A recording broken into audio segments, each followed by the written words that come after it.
देखिए अभी जाके हम लोग खाता खुल के आए हैं भाई, कितना चलने के बाद। अंशु आज मज़ा आ रहा है। अंशु, अरे अंशु, मज़ा आ रही है।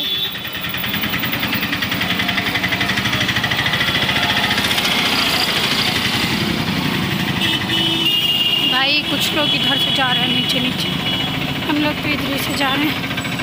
इतनी ज़्यादा भीड़ है, थक चुके हैं हम लोग।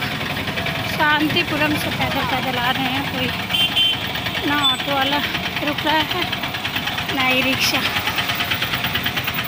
आप देख सकते हैं कि कितनी लंबी ट्रैफिक है।